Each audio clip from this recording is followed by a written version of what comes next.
29 आपल्या समोर आहे आणि विषय आहे देवा शपथ खरं सांगेल. खरं तर काल पूर्वतयारीची वक्तृत्व स्पर्धा पार पडली. मला मनातून खूप वाटत होतं की माझी पुढच्या उत्स्फूर्त फेरीसाठी निवड व्हावी, पण देवा शपथ खरं सांगते मला तर या उत्स्फूर्त फेरीचीच भीती वाटत होती. कारण उत्स्फूर्त बोलण्यासाठीची माझी पहिली वेळ होती. मग त्यात उत्स्फूर्त फेरीसाठीच्या चिठ्ठीतला सुद्धा मला विषय आला की देवा शपथ तू खरंच सांग.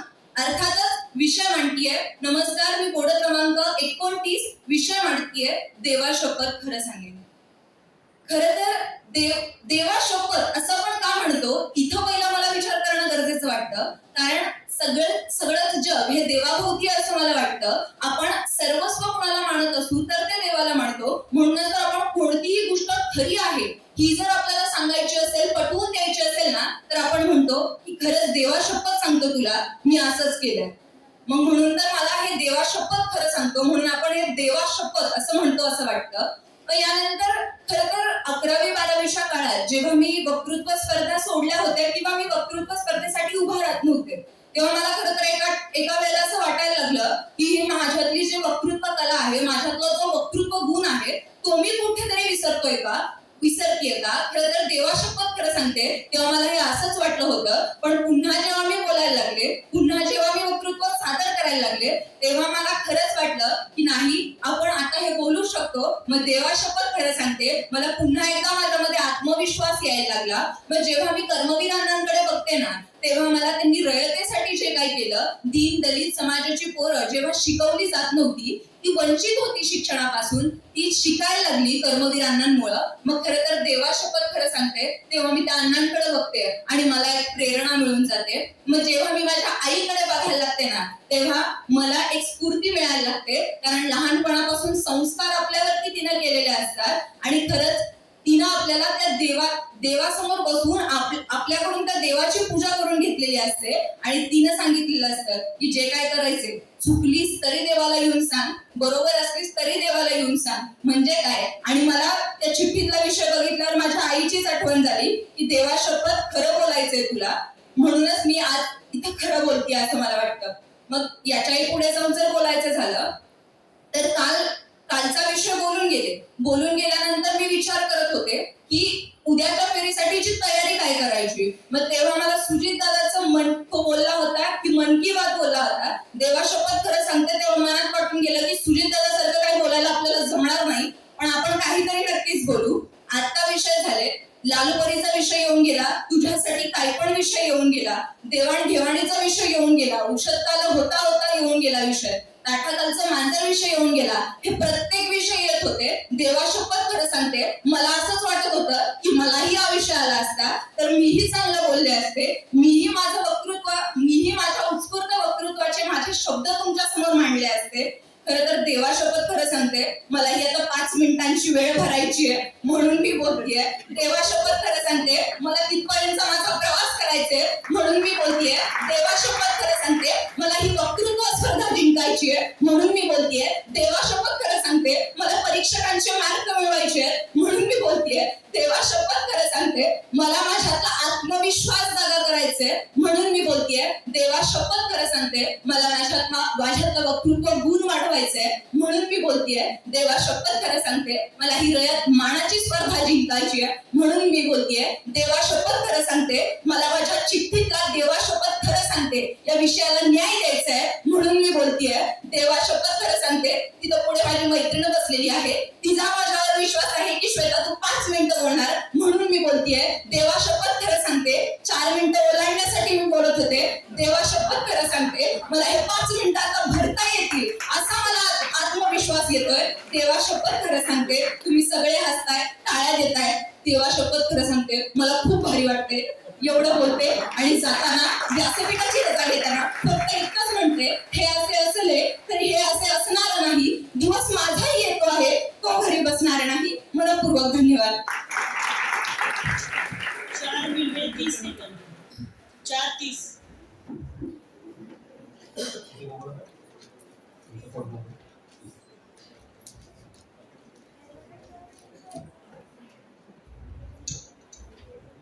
आपणा समोर जी विद्यार्थिनी उभी आहे, कोड क्रमांक 30, विषय आहे सुपरफास्ट. सुपरफास्ट.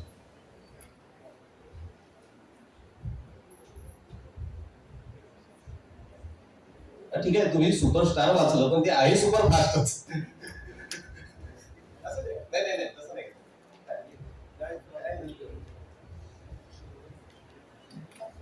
याला सायकोलॉजिकल रीडिंग असं म्हणतात. स्टार्ट. नमस्कार.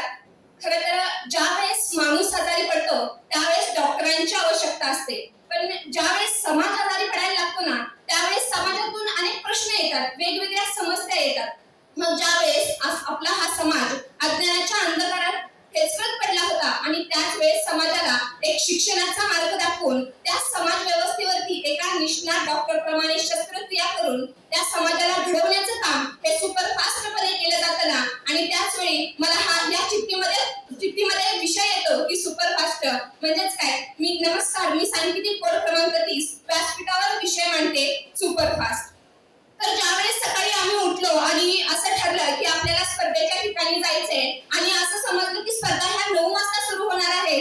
सकाळी 7 वाजता उठलो, आवरलं, 7:30 वाजल्या आणि सुपरफास्ट आम्ही बस स्टँड कडे गेलो आणि तिथून एक बस होती, ती फुल पॅक झाली होती आणि तीही बस निघून गेली. दुसरीही बस निघून गेली, तिसरी बस होती. त्याच वेळेस माझ्या मैत्रिणीच्या पायाला ठेच लागते आणि त्यावेळी तिच्या पाय रक्तबंबाळ होतो आणि मग मी सुपरफास्ट माझा मास्क काढते आणि तिच्या पायाला तुरंत बांधते आणि ते रक्त थांबवण्याचा प्रयत्न करते.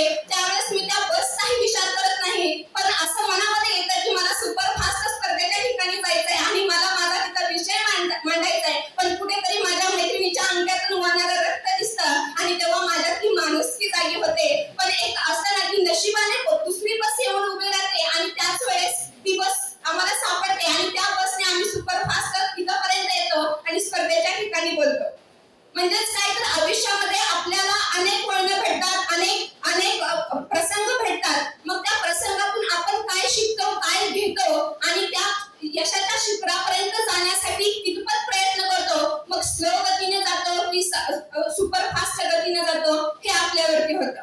मग कुठेतरी असं मला वाटतं की जेव्हा मी चिठ्ठ्या उचलते आणि आनंदाच्या भरामध्ये की माझी निवड झाली आणि मी बसले समोर आणि मला विषय मांडायचा आहे आणि ह्या आनंदामध्ये जेव्हा मी 2 चिठ्ठ्या उचलते आणि नकशिकांतपणे विषय नीट न वाचता सुपरफास्टपणे जेव्हा मी सुपरस्टार वाचते, त्या सुपरफास्ट जेव्हा मी सुपरस्टार वाचते तेव्हा कुठेतरी मला असं वाटतं की माझ्या आयुष्यामध्ये या क्षणी मी हा सुपरस्टार आणि सुपरफास्ट ह्या विषयाचं जेव्हा माझं कन्फ्युजन दूर होतं ना तेव्हा कुठेतरी असं वाटतं की माझा मेंदू खरंच आता सुपरफास्ट चालायला लागलेला आहे.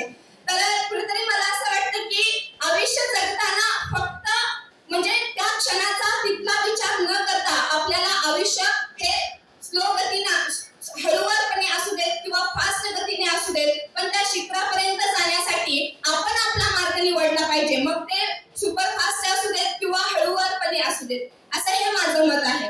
तर एक कवी फार सुंदर म्हणतो की हम मचलते हैं तो तूफान आता है, हम मचलते हैं तो तूफान आता है, हम उबलते हैं तो भूचाल जाता है, हमें रोकने की और बदलने की कोशिश मत करना भाई, हम रोकेंगे और बदलेंगे तो सारा इतिहास बदल जाएगा. पण हा इतिहास बदलण्यासाठी जेव्हा युवा पिढी हा सुपरफास्टपणे प्रयत्न करते ना तेव्हा कुठेतरी तो इतिहास बदलला जातो. फक्त बोलून बसून आणि शांततेने जाऊन तो इतिहास बदलला जात नाही. त्यामुळे कुठेतरी सुपरफास्ट या शब्दाला सुद्धा मला महत्त्व द्यावंसं वाटतं. तर आयुष्य जगताना आपण ह्या गोष्टींना सुद्धा महत्त्व देणं तितकंच गरजेचं आहे. तर जीवनातला तिमिर जावा, प्रबोधनाची पहाट व्हावी, इथे लावले पंख घेऊनी उंच भरारी नवात घ्यावी. प्रतिभाशाली बहुजनांचा वेलोगदनी चढतो आहे, रयते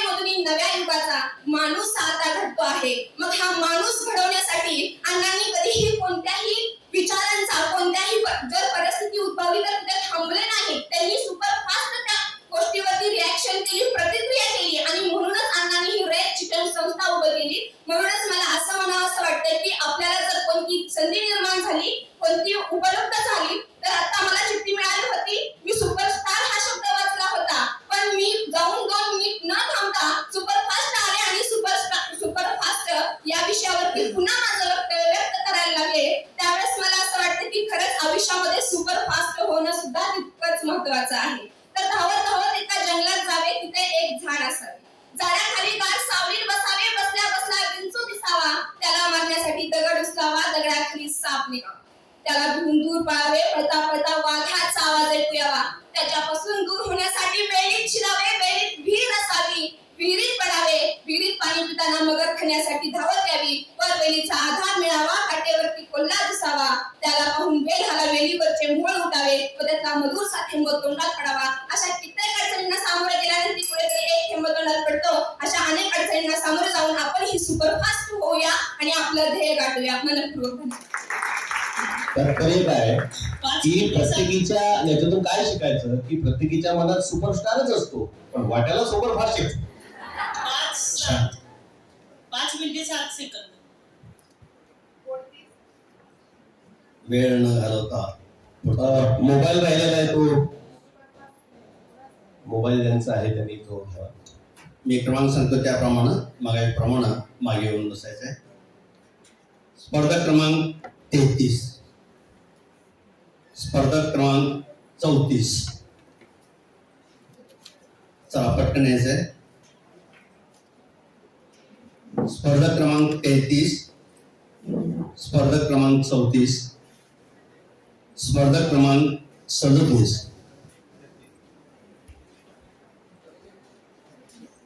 स्पर्धा क्रमांक 41,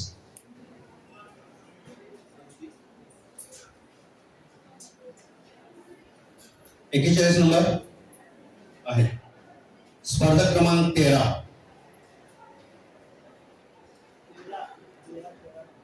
स्पर्धा क्रमांक 20,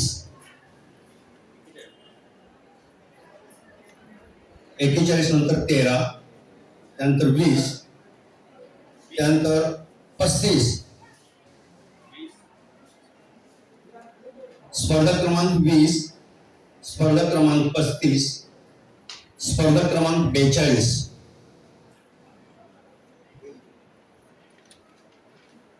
स्पर्धा क्रमांक 14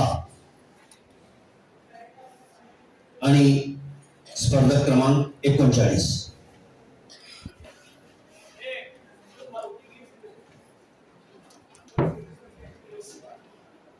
पस्तीस, 42, 14 आणि 39.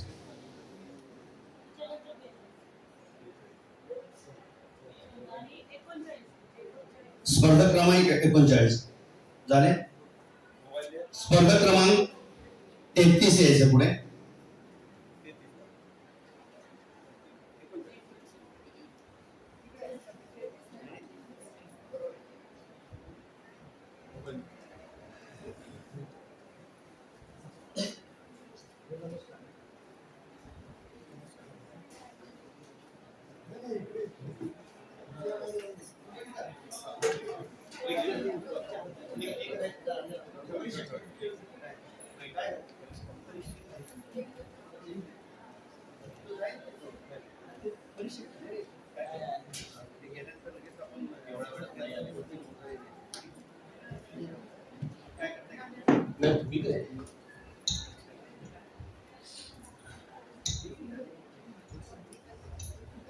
तोपर्यंत कोणत्या विद्यार्थ्याला काही कविता सादर करायची असेल, गाणं सादर करायचं असेल, गाऊन नुसतं दाखवायचं असेल,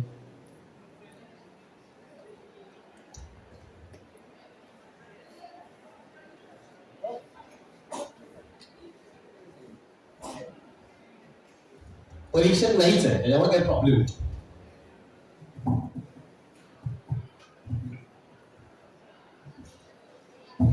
आणि कोड नंबर पण सांगायची गरज नाही.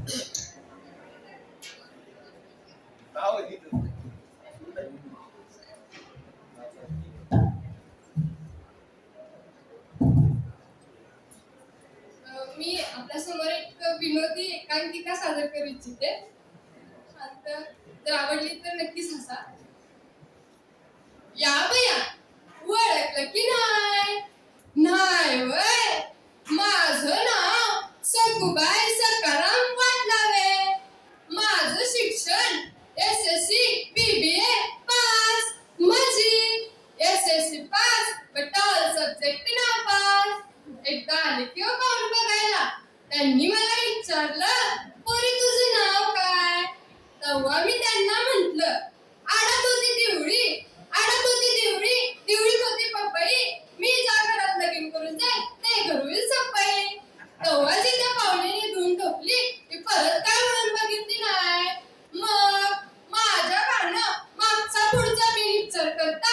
बघितलं गेलं की सख्या सांग. आता हे सख्या कोण? आमचं हे हो, आमचं धनी हो. तिथं मांडवात लागलेत की सगळी नाव घे नाव घे नाव घे. बाई बाई बाई शेवटी घेतलंच कंटाळून नाव. चांदीच्या वाटीत मटणाचा रस्सा, चांदीच्या वाटीत मटणाचा रस्सा. मी नाव घेत नाही बोंबलत बसा. माझ्या बहिणीचं लगीन होतं म्हणून गेले होते माहेरला. सासू सासरा जाऊ होती, मागणी येणार होती. मी मांडवात पाय टाकताच सगळं पुरीचं बघा माझ्याच कशी. त्यातली विचारते कशी, तुमचे हे दिसतात कसे. तेव्हा मी तिला म्हंटल, पेडात पेड कंदीचं पेड, पेडात पेड कंदीचं पेड, आमचे हे म्हणजे नडवाचं रेड. तेव्हा तिथं एक मांडवात म्हातारी होती. ती मला कशी विचारते, तुमचे यायचं दात दिसतात कसं. आता मला सांगा, त्या बिचारी म्हातारीच्या बच्चाळीला एक बी दात नाही आणि आमच्या यायचं दात विचारायला लागल्या. तेव्हा मी तिला म्हंटल, इमारतीच्या बांधकाम लागतात लोखंडाच्या सळ्या, इमारतीच्या बांधकाम लागतात लोखंडाच्या सळ्या, आमच्या आईचं दात म्हणजे दुकानाच्या फळ्या. माझ्या आईचा धक्का माझ्या सासूला लागला. माझी सासू कशी म्हणती, तिकंडाला म्हशीचा घोळका, तिकंडाला म्हशीचा घोळका, त्यात माझ्या येणार होता. माझे काय ग बसतंय, माझे कशी म्हणती, तुझी चाल तुरु तुरु, तुझे केस बुरु बुरु, जावयाच्या घरात लेकीच्या दारात ढवळी उतरली. अशी लय मोठे मोठ्याने भांडणे झालेली बघा. त्यात आमची धनीच कुठं दिसेना. मी मांडवात जाऊन बघते तर मांडवातल्या पोरींच्याकडे बघते की टका मका. तेव्हा मी त्यांना म्हंटल, इतिहासाच्या पुस्तकाला भूगोलाचा कवर, इतिहासाच्या पुस्तकाला भूगोलाचा कवर. बाजीरावाची बायको म्हणते तुकारामाची लवण. आला किंवा राग, गेले किंवा निघून, अजून गाडीचा पत्ता नाही बघा. तोवर फोनच आला बघा, आमचं धनी दारू पिऊन खड्ड्यात पडल्यात, त्यांना हॉस्पिटलमध्ये ऍडमिट केलंय. अहो माणसाचं रगात चढवलं म्हणून 2 बाटल्या मुंग्यांच्या रगात चढवलं. तुमच्या संग बोलत काय बसले, येते मी. राम राम.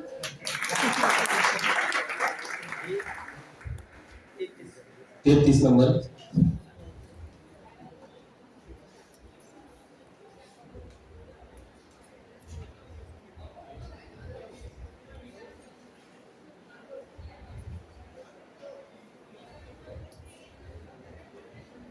निवडलेला कोणता?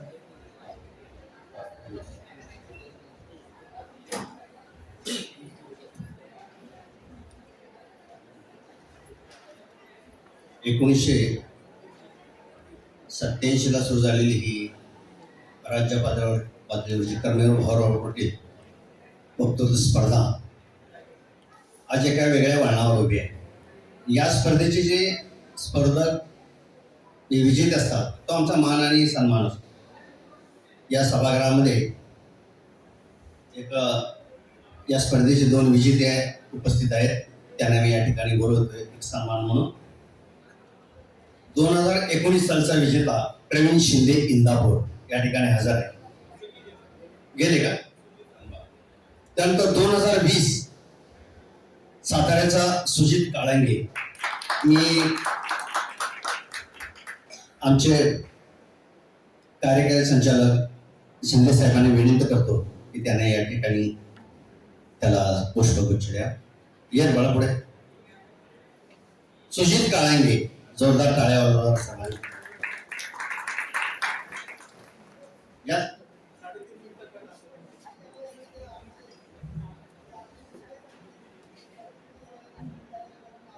वगैरे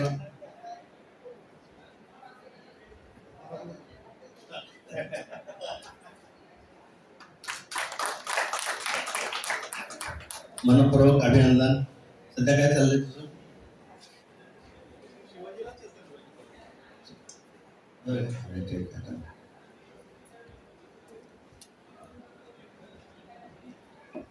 प्रवीण होता मगाशी दिसत होता. ठीक आहे ठीक आहे.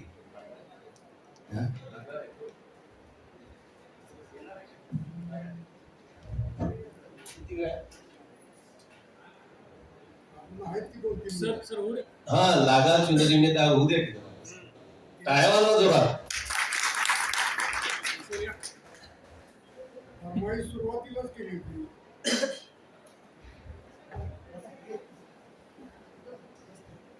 बरेच मोठे मोठे असं सर सर आहेत असं सर वा काय पाहिजे लागा बरोबर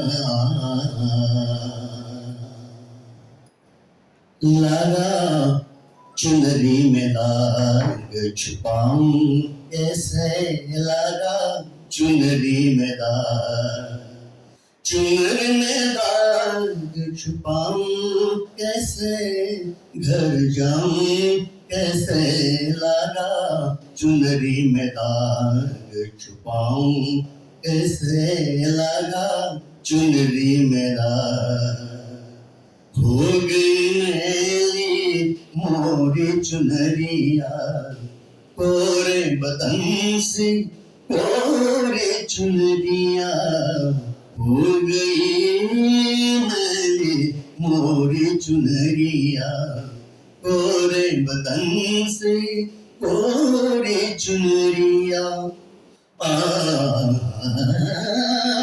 जाके बापू से नजर मिलाऊं कैसे घर जाऊं कैसे लागा चुनरी में दाग छुपाऊं कैसे लागा चुनरी में दाग पूरी चुनरिया आत्म मोरी नल है माया जा पूरी चुनरिया आत्म मोरी मैल है माया जा ओ दुनिया मोरे बाबुल का घर ए दुनिया ससुराल जाके बाबुल से नजर मिलाऊं कैसे घर जाऊं कैसे लगा चुनरी में दाग छुपाऊं कैसे लगा चुनरी में दाग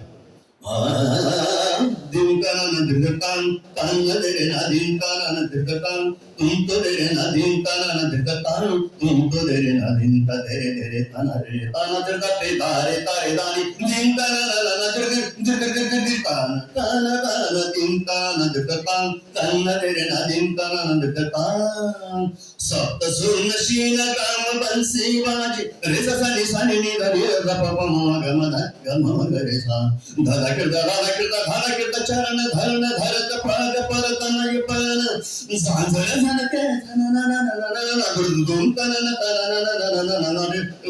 तान तान रे नदीन तन तान तुम तो रे नदीन तन अंधतान मगर तो तुम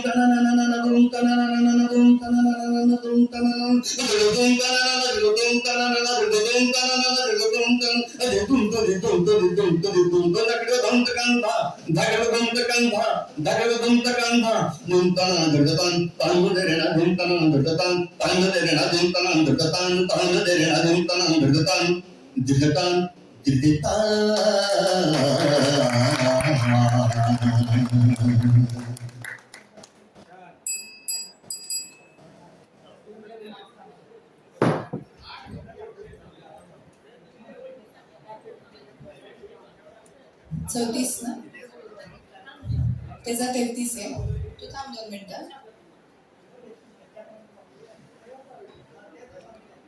स्पर्धा क्रमांक 34 2 चिठ्ठ्या घ्यायच्या स्पर्धा क्रमांक 33 ना हा 33 त्याचा विषय आहे प्रवास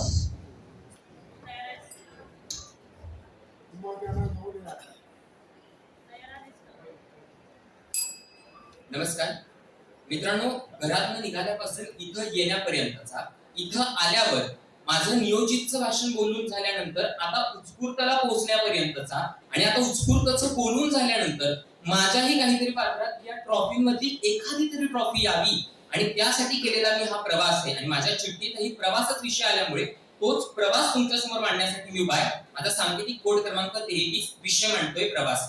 मुळात प्रवासाबद्दल बोलत असताना सर्वात प्रथम माझ्या डोक्यात काय येऊ लागतं तर समानता, विविधतेत एकता, धर्मनिरपेक्षता, सर्व धर्म समभाव अशी बिरुदं मिरवणाऱ्या कुठल्याशा काळाचा आज प्रवास म्हणजे ही फक्त बिरुदं मिरवण्यापर्यंत झालेला आहे. हक्कांसाठी लढण्याचा इतिहास असणारा हा प्रवास आता इतरांचे हक्क दडपण्यापर्यंत होत गेलेला आहे. इंद्रधनुष्यासारखी सप्तरंगी असणाऱ्या माणसांचा आज प्रवास भगवा, निळा, हिरवा अशा रंगांमध्ये हे जग बसवण्यापर्यंत पोहोचलेला आहे. जगाला प्रेमाची शिकवण अर्पण करणाऱ्या बुद्धांच्या देशाचा हा प्रवास आज माणसांना मारणं, त्यांचा द्वेष करणं हेच त्यांच्या प्रवासाचं पहिलं टोक बनत चाललेलं आहे. मुळात मातीचा आणि रक्ताचा रंग एक करून स्वातंत्र्य कमावलेल्या देशाचा प्रवास आज स्वातंत्र्याला भीक समजण्यापर्यंत होत चाललेला आहे. आणि म्हणून हा प्रवास आपण समजून घेणं तितकंच गरजेचं आहे.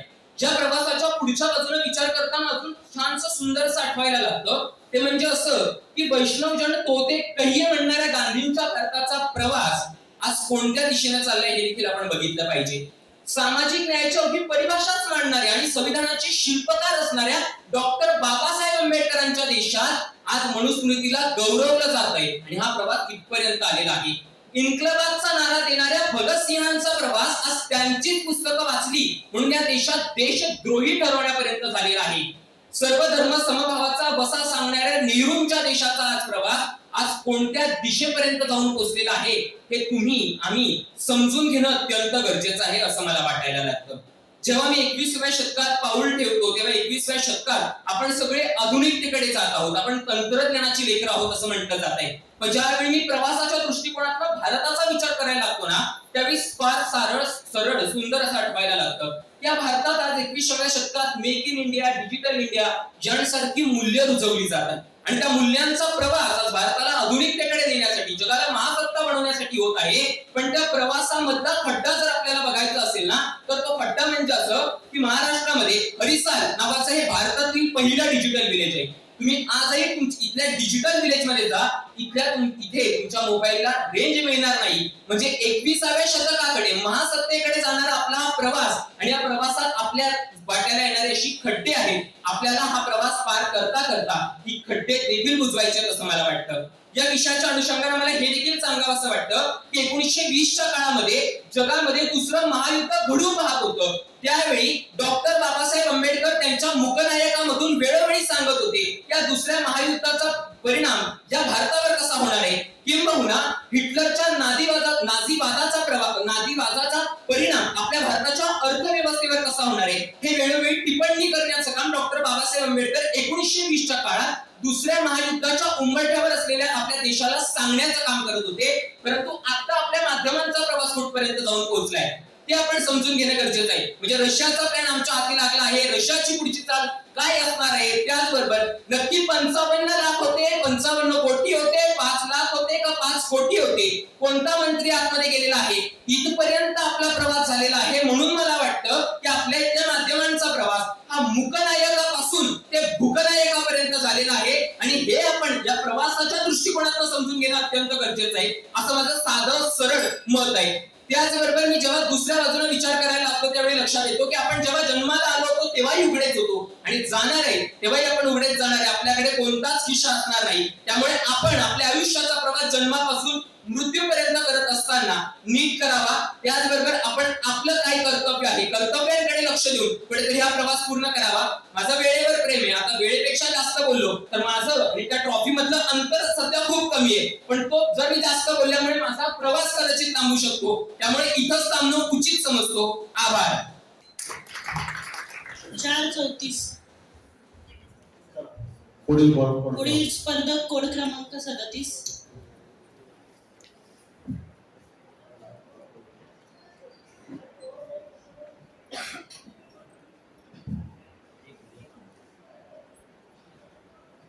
हॅलो.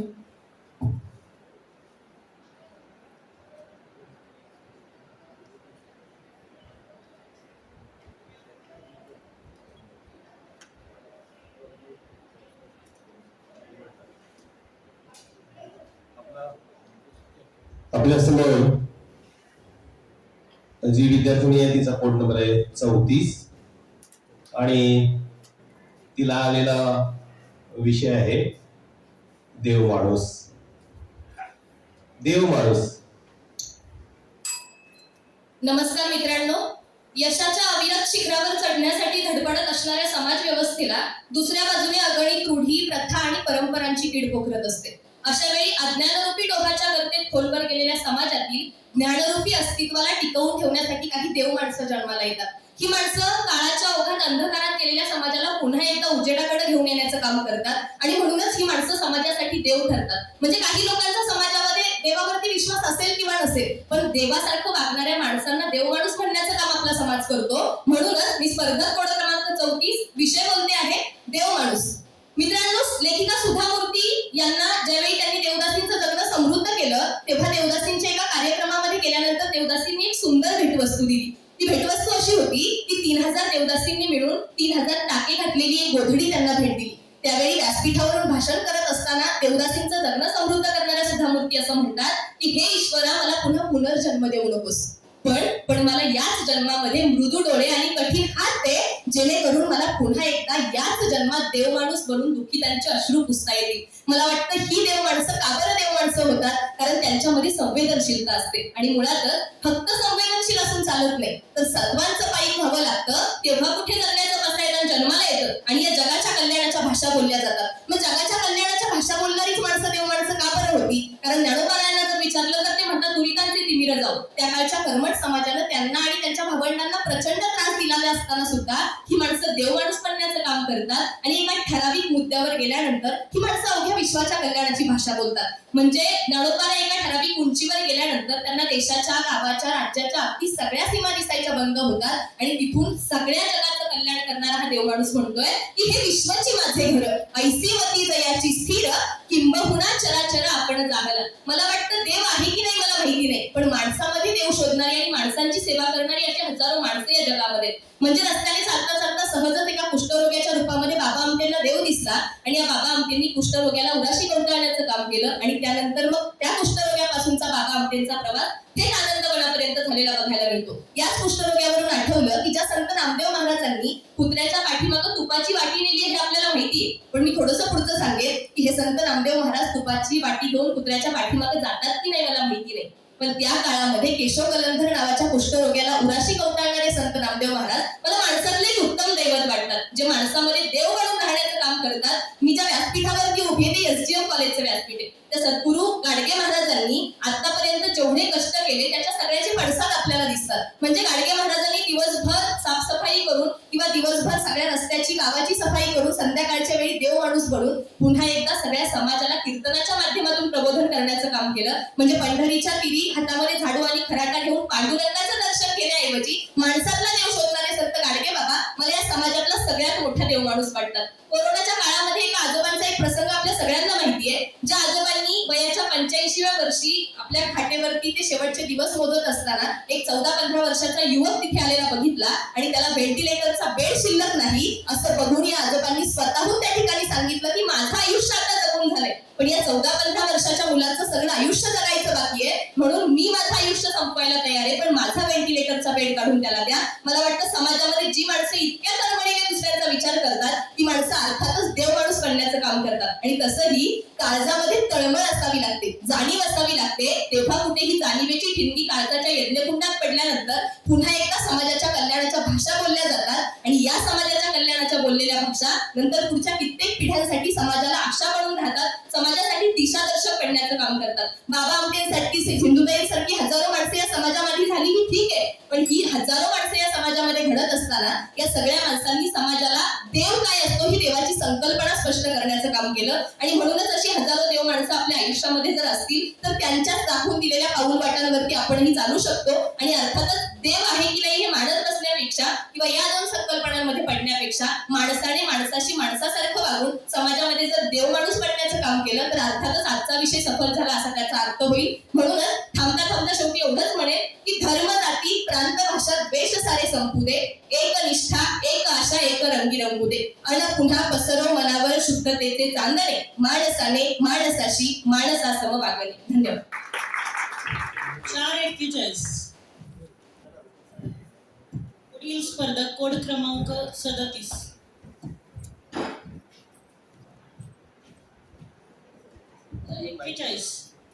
कोड क्रमांक 41.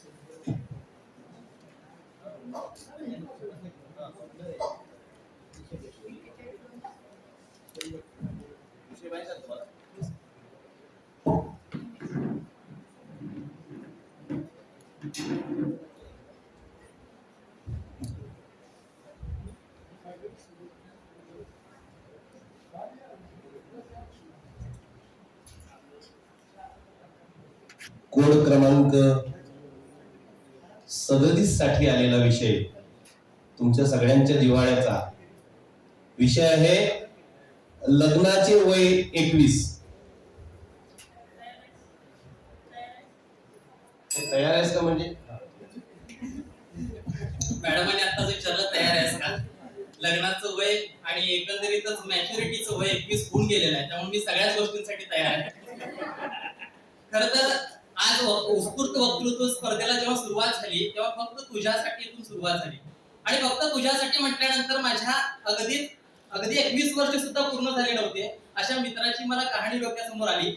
अगदी वयाच्या 21व्या टप्प्यावरती तो पोहोचणार होता आणि पोहोचत असताना एखाद्या सुंदर मुलीशी त्याची भेट झाली आणि भेट झाल्यानंतर त्यांची गप्पा गुजगुज चालायची. तो म्हणायचा फक्त तुझ्यासाठी, मी तुझ्यासाठी काही करेन, तू म्हणशील तसं वागेल, तू म्हणशील तसं जगेल, तुझ्यासाठी मी काही करेन, तू म्हणशील त्या दिशेने जाईल, असं म्हणत म्हणत त्यांची हितगुज झाली, नात्यांमध्ये गुंफण झाली आणि ती गुंफण इतकी पसरली की लाल परीमध्ये बसून ते दिवसेंदिवस फिरायचे. वळणावरती त्यांची गाडी वळायची. तसं बरंच काही त्यांच्यात घडत गेलं आणि ते इतकं काही घडत गेलं की ते घडत्याला सगळ्या गोष्टी कुठेतरी त्या कॅमेऱ्यात टिकल्या आणि ते सगळं कुठेतरी स्टेटसच्या माध्यमातून शेअर केलं आणि नंतर मात्र त्यांची गोची झाली आणि त्यानंतर नाईलाजानं त्यांच्या घरच्यांनी त्यांचं लग्न लावून दिलं. मात्र ते लग्न लावून दिल्यानंतर तो मात्र तिच्या ताटाखालचा मांजर झाला. आता ते व्हायचं नसेल तर मला लवकर लग्न करायचं आहे की नाही हे माहित नाही, पण लग्नाचं वय 21 असलं पाहिजे हे मात्र चिठ्ठीत आलंय. पुढे उद्गारवाचक चिन्ह आहे आणि तेच उद्गारवाचक चिन्ह अर्थात प्रश्नचिन्ह न लावता पुढे घेऊन जातोय. नमस्कार, विषय मांडतोय लग्नाचं वय 21. आता लग्नाचं वय 21 म्हटल्यानंतर आपल्याला साहजिकच वाटतं की बाबा माझं लग्नाचं वय आता झालेलं असेल किंवा आता मुलींचं वय आता आपण जर पाहिलं तर कायद्याने 18 वर्ष पूर्ण असेल त्या मुलीशी आपल्याला लग्न करता येतं आणि मुलग्याचं किमान वर्ष वय हे 21 वर्ष असलं पाहिजे. जर 18 वर्षाच्या खालच्या मुलीशी लग्न केलं तर आपल्याला कायदेशीर गुन्हा दाखल केला जातो. पण वास्तविकता आज काय आहे? आज समाजामध्ये कितीतरी समाजामध्ये मुलींची लग्न ही अजूनही 18 वर्षाच्याही खाली होतात. अर्थात सांगायचं झालं तर दुर्दैवानं मी काही वर्षांपूर्वी लहान होतो, माझ्यापेक्षा जी मोठी बहीण होती तिचं वय सुद्धा 18 पूर्ण व्हायच्या आधी सुद्धा तिचं लग्न झालं होतं. समाजामध्ये आताही आपल्या इथे इतक्या मोठ्या प्रमाणात गरिबी आहे, बेरोजगारी आहे, दारिद्र्य आहे, त्यामुळे सामान्य घरांपर्यंत ह्या गोष्टी पोहोचू शकत नाहीत. या सभागृहांमध्ये मांडता येतात मात्र त्या सामान्य माणसांच्या मनापर्यंत आम्हाला पोहोचवता येत नाहीत. मला वाटतं आता हे लग्नाचं वय 21 जे सांगितलंय ना ते कशासाठी सांगितलंय तर मुली 18 वर्षाच्या झाल्या तरी सुद्धा त्यांना म्हणावं तितकं ध्येयापर्यंत पोहोचता येत नाही. त्यांचं शिक्षण पूर्ण झालेलं नसतं. त्यांचा 21 वर्षापर्यंत किमान ग्रॅज्युएशन चांगल्या पद्धतीने होऊन त्या आपल्या पायावरती उभ्या राहू शकतील. म्हणून लग्नाचं वय 21 आहे हे मला वाटतं आज फार महत्वाचं समजून घ्यावं लागेल. माझ्या बरोबर 10वी मध्ये शिकणाऱ्या कित्येक मैत्रिणी होत्या, आज त्या माझ्या संपर्कात आहेत. प्रत्येकीचं लग्न झालंय, प्रत्येकीच्या काकेत 2-2 मुलं असतात. आज त्या मला म्हणतात की अक्षय तू आमच्या बरोबरच होतास मात्र तू काही ना काहीतरी करतोय, कुठल्या ना कुठल्या तरी क्षेत्रामध्ये दिसतोय, मात्र आम्ही आमच्या आयुष्यात काहीच करू शकले नाही, आमचं त्याच वेळेला लग्न झालं रे. मला सांगायचं काय आहे लग्नाचं वय 21 का महत्वाचं आहे? मुलींना 21 वर्षापर्यंत किमान काही ना काहीतरी करता येऊ शकतं. मला वाटतं कायदेशीररित्या आपल्याला तिथपर्यंत पोहोचता येईल हे फार महत्वाचं आहे आणि त्या दृष्टिकोनातून आपण प्रत्येकानं जाणं हे सुद्धा फार महत्वाचं आहे. आज काय होतंय आज समाजामध्ये लग्नाचं वय 21 झालं तर मात्र बऱ्याच गोष्टी ज्या घडतात त्या टाळता येऊ शकतात. म्हणजे कित्येक प्रियकर एकमेकांच्या जवळ येतात त्यावेळेला अगदी वयाचं 16 वर्ष धोकाचं म्हटलं जातं. त्या धोक्याच्या वयातच बऱ्याच काही गोष्टी त्यांच्यामध्ये घडत असतात. एकमेकांची नजरानजर होते, एकमेकांमध्ये गुंतून जातात, एकमेकांच्या भेटी ठरतात, वेगवेगळ्या ठिकाणी भेटायला जातात, मग म्हणतात अभी तो आए हो, अभी तो बाहर बनके छाए हो, अभी ना जाओ छोड़ के, अभी तो दिल भरा नाही, असं बरंच काही ते एकमेकांबद्दल म्हणत असतात. पण त्यांचं सगळ्यात महत्वाचं काय आहे वयाचं जे लग्नाचं वय आहे 21 पर्यंत ते पोहोचू शकलेले नसतात, त्यामुळे ते जाणीव नसते. मला वाटतं लग्नाचं वय 21 करायचंच आहे मात्र त्याचबरोबर समाजातील मुलांची मानसिकता जी आहे लग्नाच्या प्रतीची ती सुद्धा बदलवणं हे फार महत्वाचं आहे. आज वैज्ञानिक दृष्टिकोनातून मी या विषयाकडे बघायला लागलो तर मुलींच्या मनामध्ये विचारांमध्ये असणारी उत्तेजना ही वेळेस अगदी 16व्या-17व्या वर्षी जागृत झालेली असते आणि मग त्यावेळेला त्यांचं मुलींच्या बाबतीत मुलांचं मुलींच्या बाबतीत मुलींचं मुलांच्या बाबतीत आकर्षण सुद्धा वाढत असतं आणि त्यामुळे काही चुकीच्या गोष्टी सुद्धा घडत असतात. मला वाटतं वयाचं लग्नाचं वर्ष 21 जर आपण करू शकलो तर मात्र या गोष्टींपुढे सुद्धा कुठेतरी प्रश्नचिन्ह भविष्यात लागतील की याच्या बाबतीत आम्हाला काय करायचं आहे. मला साहजिकपणे वाटतं लग्नाचं वय 21 करावं, कायद्यानं ते झालं पाहिजे, याच्यासाठी अनेक प्रयत्न सुद्धा केले जात आहेत. मात्र ते करत असताना समाजात असणाऱ्या इतर गोष्टींच्या बाबतीत आज अनेकांचा विरोध होतोय. मुलींचं लग्न 18 वर्ष, मुलींचं लग्न 16 वर्ष असंही व्हावं. आनंदीबाई जोशींचं त्या सगळ्यात पहिल्या डॉक्टर झाल्या, त्यांचं तर अगदी बालपवयात लग्न झालं होतं. हे आपल्याला सगळ्यात पहिल्यांदा समजून घ्यावं लागेल. मुळात काय तर वय लग्नाचं 21 केल्यामुळे समाजामध्ये एक चांगलं परिवर्तनवादी विचार आपल्याला येणाऱ्या काळात करता येऊ शकतात. त्यासाठी लग्नाचं वय 21 व्हावं या भीताशी मी सुद्धा साहजिकच समर्थ आहे. इथली सगळी महिला या सक्षमपणे पुढे चालू शकतील जर लग्नाचं वय 21 झालं तर ते व्हावं. इतकाच आशावाद. मनपूर्वक धन्यवाद. 5 टीम